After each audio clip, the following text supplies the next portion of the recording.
Welcome to the God Culture, where we urge you to challenge tradition, as 1 Thessalonians 5:21 tells us, prove all things, hold fast that which is good.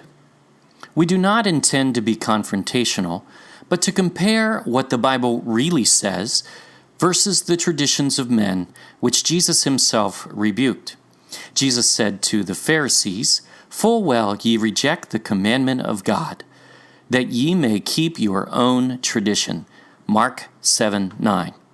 Notice their own tradition and not God's. The oral tradition of the rabbis, the Pharisees, became the Talmud, so be very careful in using it to interpret the Bible or Torah. In our search for the God culture, we are finding that God established His own traditions that we ignore, and we grasp onto man-made customs instead. He has provided many clues throughout the Bible, and even the geography of the earth, that as a culture we are programmed to ignore, favoring man's ways and theology over God's. We are called to know the Bible for ourselves, not from a 20-minute sermon when we attend church, but to spend time understanding the all-knowing God's wisdom over man's limited and often perverted knowledge. Although we are not attempting to offend anyone, as this is done in love, we warn you that we will tell the truth as we find it, and we will withhold nothing from you. So listen as we attempt to prove all things, and we encourage you to prove them for yourself. This teaching is the first of our Solomon's Gold series. The evidence is so overwhelming and abundant that this subject requires an entire series, as the Bible and recorded history provide many clues which completely obliterate most traditional views and answer most of the questions many scholars seem to overlook. This is why it is your responsibility to read and study the Bible for yourself, so you cannot be deceived even by well-meaning people. Jeremiah 33:3 says, "Call unto me, and I will answer thee, and shew you great and mighty things, which thou knowest not." And Proverbs 3:5-6 tells us, "Trust in the Lord with all thine heart, and lean not unto thine own understanding. In all thy ways acknowledge him, and he shall direct thy paths." The Bible was not meant to be absorbed in sound bites, and the modern approach to scholarship is ineffective because we do not take the time to really understand the Bible. Even though if you read a few passages before or after, or parallel passages, it often interprets itself. God has planted hints everywhere, and this account is a perfect example.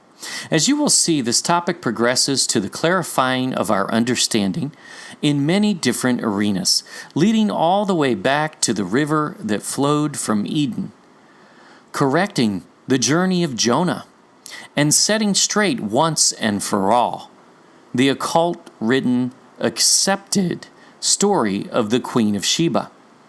Through these twists and turns, you will discover the ancient land of Solomon's Gold, which has just recently begun fulfilling Jesus' prophecy regarding its place in the last days.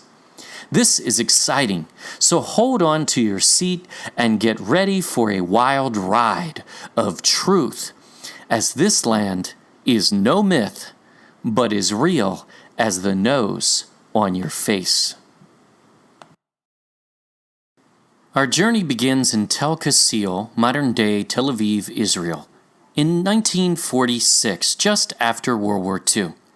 An archaeological dig discovered an ancient pottery shard with an inscription. It was written in Hebrew around 1000 BC and reads, "Gold of Ophir 2 or 4, Beth Horon, 30 shekels." This evidence confirms the physical existence of the land of gold called Ophir. as well as 2 Chronicles 8:5, crediting Solomon with the building of Beth Horon. The historians who try to say Solomon never existed just simply have not bothered to look for any evidence. But how does this tie together? 1 Kings 9:26 through 28. And King Solomon made a navy of ships in Ezion-Geber, which is beside Elath, on the shore of the Red Sea, in the land of Edom. And Hiram sent in the navy his servants, shipmen that had knowledge of the sea, with the servants of Solomon.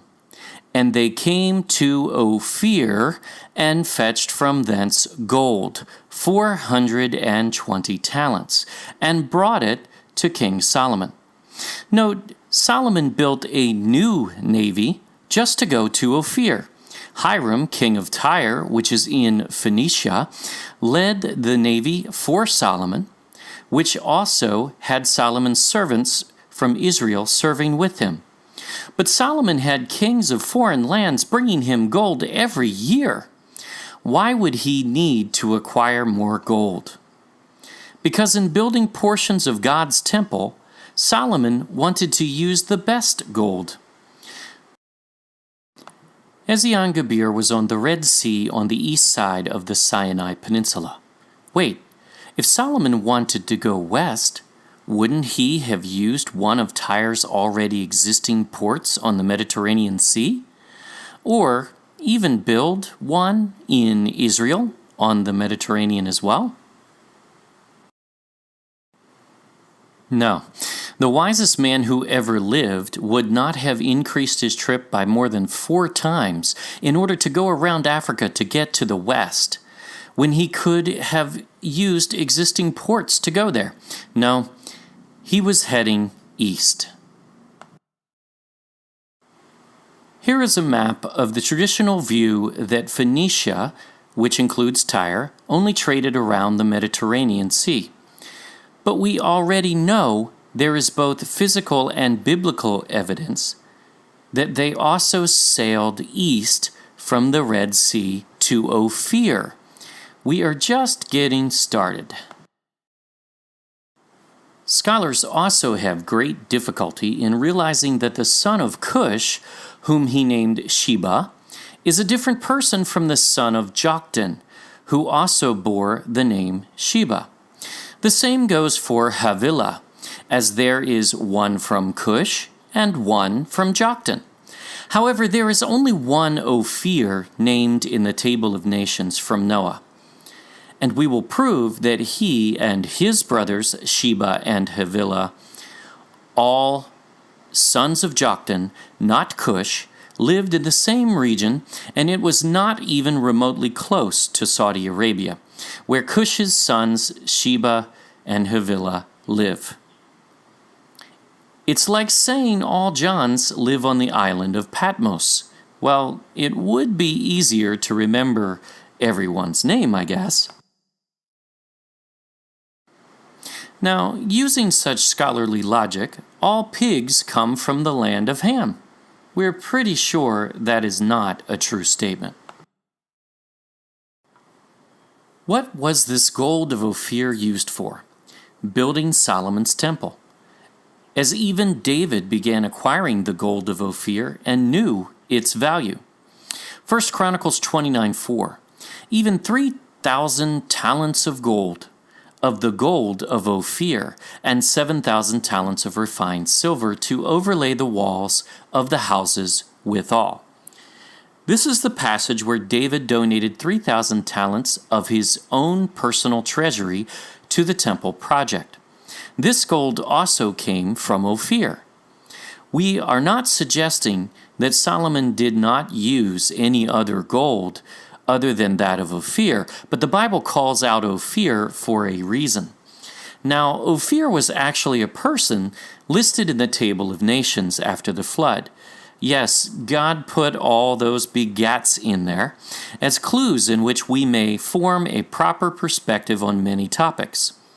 We'll spend a little time there laying the foundation in this introduction. Genesis 10:26 through 30. And Joktan begot all these guys, 13 sons in all, the most of anyone listed in the table of nations. That's of special note. But he begot Sheba and Ophir and Havilah and Jobab. All these were the sons of Joktan, and their dwelling was from Mesha as thou goest unto Sephar, a mount of the east. For the sake of time, Genesis 10 also lays out that Joktan was son of Eber, which is where we get the name Hebrew, who was son of Arphaxad, son of Shem, son of Noah. So he was Shem's grandson, great-grandson. Note that this passage clarifies that Ophir, Sheba, and Havilah are sons of Joktan. When we talk about Sheba later, you will see this is a crucial point to the understanding of the account of the Queen of Sheba. There is no Ophir in any of these other lines in the Table of Nations, just in Joktan's, and this also is critical. Also, notice the Bible is clear. They lived from Mesha and headed east from there. After the dispersion of the Tower of Babel, the sons of Eber, Joktan and his brother Peleg, separated at Mesha. Joktan headed east. Peleg headed west and fathered the Israelites through Abraham, Isaac, and Jacob. Joktan is never heard of again throughout the Bible. Or is he? Mesha is the origin from ancient Hebrew of a place in Iran called Mashhad, which is the beginning of the Silk Road to the Orient. Mesha means departure, because it is where Joktan departed from the caravan with Peleg. In Persian, Mashhad or Meshed, when using it as an adjective, means resembling a network or interlocked and interacting. Mashhad was the beginning of Joktan's network to the east, and I'm sure from there they networked with the west as it became a trade route within the Silk Road to the east. Let's look at this on a map. Notice where Ezion-Geber is on the Red Sea, and match the fact that Ophir and his brothers headed east from the western tip of Iran. Again, they did not head west. Just wait till you see where this leads. But first, who else knew about the gold of Ophir? Job, who lived hundreds of years before David and Solomon wrote, "Then shalt thou lay up gold as dust, and the gold of Ophir as the stones of the brooks." Later he writes, "It cannot be valued with the gold of Ophir, with the precious onyx or the sapphire." So Job knew of Ophir hundreds of years before Solomon, and that the land of Ophir had gold that was good, the most precious. And Isaiah knew of the precious gold of Ophir. Isaiah 13:12. "Then I will make a man more precious than fine gold, even a man than the golden wedge of Ophir." David knew of Ophir before Solomon reigned. "King's daughters were among thy honorable women. Upon thy right hand did stand the queen in gold of Ophir." It was the gold that queens wore. We also know from earlier that David contributed 3,000 talents to the temple project. From his own personal treasury, he gave 3,000 talents of the gold of Ophir. He knew that gold of Ophir was good, but he also knew that the gold of Sheba was good as well, which we will prove in a later segment is the same land as Ophir. David writes, "And he shall live, and to him shall be given of the gold of Sheba." We will provide much greater proof of this synergy. But before that, there are more clues. So how far did they go? Did you know the Bible tells us how far they traveled? 2 Chronicles 9:21 says, "For the king's ships, Solomon's, went to Tarshish, Ophir, with the servants of Hiram, king of Tyre. Every 3 years, once came the ships of Tarshish bringing gold, silver, ivory, and apes and peacocks." Apes and peacocks? All of these resources provide further clues, which we will deal with later. So it was a 3-year round-trip journey to go to Ophir. This is a massive hint. Wouldn't Ethiopia or, say, Yemen, which are on the Red Sea, be a trip taking just weeks, not 3 years? Of course they are. They went much further, as we will prove. It has been suggested by some scholars that Tarshish may actually be a wood that the ships were made of, and not a place. But this passage is clear. They went to a place known as Tarshish. And when it mentions the ships of Tarshish, it is clearly referring to the place Tarshish, not a wood. Where do the ships of Tarshish go for these resources? They go to the land of Ophir. Because 1 Kings 22:48 says, Jehoshaphat made ships of Tarshish to go to Ophir for gold. But they went not, for the ships were broken up at Ezion-Geber. There it is again. This was 100 years after Solomon. Jehoshaphat tried to rebuild Solomon's navy to go to Ophir for gold, but was unsuccessful. Nevertheless, we know the ships of Tarshish go to Ophir. It matters not whether the passage has an extra H, which is rather common in biblical translation, but instead that the ships of Tarshish and Tarshish, same pronunciation, both go to Ophir. Why build at Ezion-Geber on the Red Sea and not the Mediterranean, just like Solomon? To go east to Ophir. We're going to whip through some other supporting scriptures, as there are many. Psalm 48:7, "Thou breakest the ships of Tarshish with an east wind." Why east? Because the ships of Tarshish go to Ophir, which is in the east. But wait, there's more. Jeremiah 10:9, "Silver spread into plates is brought from Tarshish." Ezekiel 27:12, "Tarshish was thy merchant by reason of the multitude of all kind of riches. With silver, iron, tin, and lead, they traded in thy fairs." Tarshish is in the same area, and its resources are much the same as Ophir.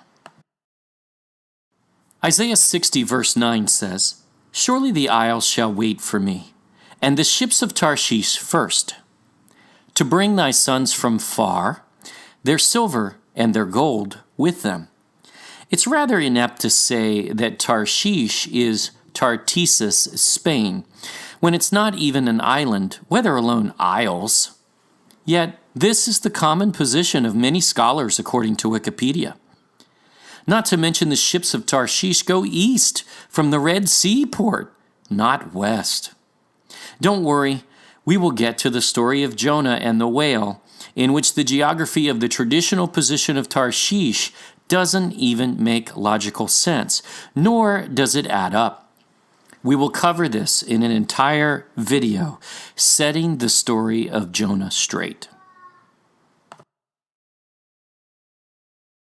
Ezekiel 38:13, "Sheba and Dedan, and the merchants of Tarshish, with all its villages, will say to you, Have you come to capture spoil? Have you assembled your company to seize plunder, to carry away silver and gold, to take away cattle and goods, to capture great spoil?" Sheba and Dedan are in the same area as Tarshish and Ophir. How could this be? Sheba is brother of Ophir, as we saw earlier. And Dedan is brother of Tarshish, as you will see, along with other scriptural support. The land of Ophir is made up of several territories rich in resources. We will vet this out further, but are there more clues as to the direction of Ophir? 2 Chronicles 3, verses 6 and 7 says, "Further he adorned the house, the first temple of Solomon, with precious stones, and the gold was gold from Parvaim. He also overlaid the house with gold, the beams, the thresholds, and its walls, and its doors, and he carved cherubim on the walls." Hold on. Was God confused? We read earlier that the temple was overlaid with the gold of Ophir, and now it says Parvaim? This is a clue that God planted for us to find. Parvaim is not a city or an island. It's a direction. Smith's Bible Dictionary defines the Hebrew word Parvaim as Oriental regions, derived from Sanskrit purva, Orient, or Eastern, and is a general term for the East. God is giving us directions. Could there be more? Here we go again. Jeremiah 10:9. "Silver spread into plates is brought from Tarshish, and gold from Upaz, the work of the workman and of the hands of the founder. Blue and purple is their clothing. They are all the work of cunning men." Daniel 10:5. In Daniel's vision, Daniel writes, "Then I lifted up mine eyes, and looked, and behold, a certain man clothed in linen, whose loins were girded with fine gold of Upaz." God does it again. Upaz is defined as fine gold, gold of Pisan. Wait, I remember Pisan as one of the rivers that flowed from the river from Eden. In Genesis 2, verses 10 through 12, "And a river went out of Eden to water the garden. And from thence it was parted, and became into 4 heads. The name of the first is Pisan." There you go. "That is it which compasseth," surrounds, "the whole land of Havilah, where there is gold. And the gold of that land is good. There is bdellium and the onyx stone." Ah, Havilah, the ancient land of gold. Havilah was also the name of the brother of Ophir, who was likely named after and went in search of the ancient land of resources, Havilah, with his brothers Ophir and Sheba. Remember our base scripture. Sheba, Ophir, and Havilah were all brothers, sons of Joktan, who headed east from Mashhad, Iran. But is there a tie that would bind them as settling together? There is an extra biblical source. The Kitab al-Magal, I probably said it wrong, and the Cave of Treasures hold that in the early days after the Tower of Babylon, the children of Havilah, son of Joktan, built a city and kingdom which was near to those of his brothers Sheba and Ophir. Havilah, Sheba, Ophir settled in the same land, the land of ancient resources in which Havilah was named. This is why Job, David, and Solomon knew the gold of this land was good. Who knows? The Bible does not actually specify where Noah or Adam's generations actually lived before the flood and after the fall. Perhaps Adam moved to Havilah, land of resources. It makes sense, and we will discuss this later. There's zero evidence that Adam lived in Israel, nor anywhere near it. The land of Israel was chosen because of Abraham's righteousness, not because of the landscape and the geography. Solomon had kings bringing him gold. Why did he have to build a navy and send ships all the way to Ophir? Because Ophir is God's original land of gold, Havilah, and we will prove this. Moses made sure to mention Havilah in Genesis as the only river from Eden, defined by its resources, the Pison. Adam and his generations knew this, and so did Noah, as they probably lived there rather than the desert. Remember, we are stupid, de-evolved humans next to Adam and Noah. Imagine what we learn in 900 plus years on this earth as they did. And Adam probably survived in the garden even longer. We don't know. They were the originals, perfect in their intellect, and we are merely de-evolved copies of those originals.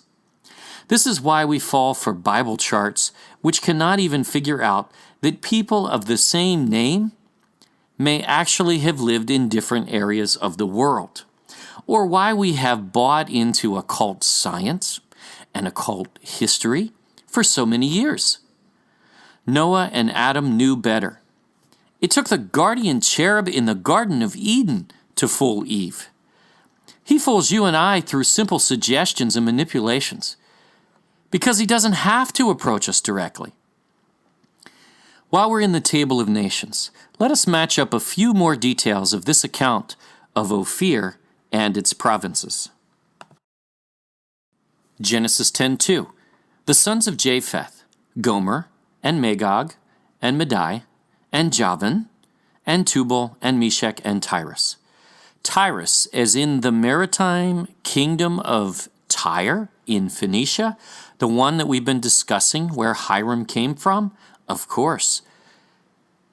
You mean the brother of Javan, who had the maritime sons? Oh yes, Elisha, Tarshish, Kittim, and Dodanim. They were the sons of the isles. Genesis 10:4 and 5. And the sons of Javan, Elisha, and Tarshish, Kittim, and Dodanim. By these were the isles of the Gentiles divided in their lands, every one after his tongue, after their families, in their nations. So this is how the sons of Javan joined the sons of Joktan, who headed east. They caught up later in their search for the land of resources, Havilah, but Ophir, Sheba, and Havilah had already rediscovered it. Here is where the name Tarshish came from, and there are other areas of trade mentioned in different accounts of Tyre, suggesting partners with the isles of Elisha, Kittim, and Dedan as well. Contrary to most historians, boating did not begin thousands of years later. They took to the seas quickly after the flood. We even have actual archaeological finds of ocean-going vessels, which we will show you dating back to before Solomon's day. Ezekiel 37 provides trading partners of Tyre. Here are a few excerpts. In verse 6, benches of ivory brought out of the isles of Kittim. Funny, Kittim is supposed to be a town on the island of Cyprus, according to some scholars. Problem, Kition is a town, not even the island. The island is Cyprus and has been named that for thousands of years. And this passage says, the isles of Kittim, not just one island. Verse 7, blue and purple from the isles of Elisha. Again, scholars have no idea where these isles are, but it's not just one island or just a town. The men of Dedan, verse 15, were thy merchants. Many isles were thy merchandise of thine hand. They brought you for a present horns of ivory and ebony. Dedan, or Dodan, took to the seas and founded many isles, just as the Table of Nations told us that all of the sons of Javan are the founders of the islands of the Gentiles, which would be all of the islands in the earth pretty much. Yemen is not an island, by the way.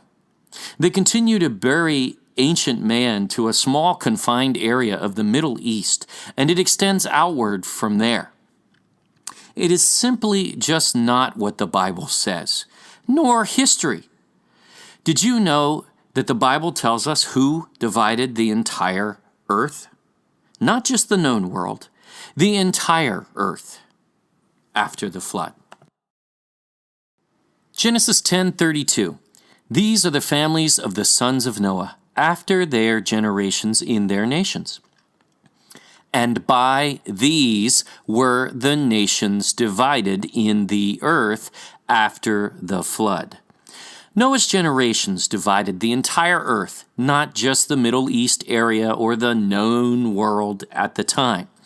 Noah was 600 years old and smarter than us, and came from a society that clearly was worldwide prior to the flood, as we found similar architecture and hieroglyphs all over the earth that have much in common. We know that just doesn't make sense.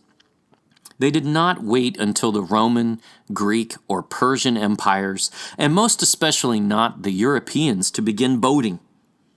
This is why when Columbus discovered America, there were already people there, meaning he discovered nothing. It was already discovered.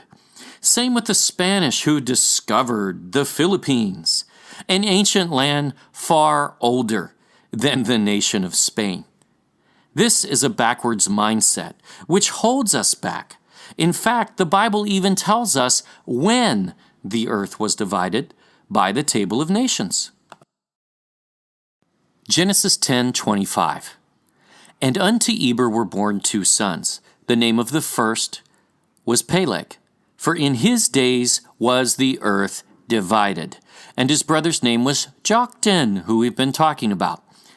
How could they divide the earth in just 4 generations? Because they had boats and explored the entire world, especially looking for Havilah, the lost land of gold and resources, of course.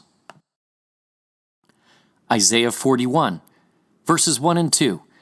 Keep silence before me, O islands, and let the people renew their strength. Let them come near, meaning they're far. Then let them speak. Let us come near together to judgment, keyword. Who raised up the righteous man from the east. Verse 3. He had not gone with his feet. Why? Because he went by boat. Verse 5. The isles saw it and feared. The ends of the earth were afraid and drew near and came. Where are the isles? East, far to the ends of the earth. They are righteous men who stand in judgment. Wait, this too sounds all too familiar to something Jesus said. Matthew 12:42, Jesus prophesies, The queen of the south shall rise up in the judgment with this generation, and shall condemn it. For she came from the uttermost parts of the earth to hear the wisdom of Solomon. A parallel verse in Luke 11:31 reads, She came from the utmost parts of the earth. Same thing. Dude, Jesus just busted the move. If Sheba was in Ethiopia or Yemen, would that have been considered uttermost or utmost parts of the earth in Jesus' day? We will show you actual maps from that era, when Jesus was speaking, that include the Pacific Islands at the ends of the earth, by the way. Jesus knew what he was talking about. But here's another scripture. Isaiah 42:10. Sing unto the Lord a new song, and his praise from the ends of the earth. Ye that go down south to the sea, and all that is therein, the isles and the inhabitants thereof. Wait a minute. Isles to the south, at the ends of the earth, who love to sing. Who could this be? You'll see. But here's more support from Scripture. Jeremiah 25, 22, 23. And all the kings of Tyrus and all the kings of Sidon, and the kings of the isles which are beyond the sea, Dedan, and Tema, and Buz, and all that are in the utmost corners. The isles that are beyond the sea, you say? In the utmost corners? Jeremiah 31:10. Hear the word of the Lord, O ye nations, and declare it in the isles afar off. Isles afar off? Do you see a pattern here?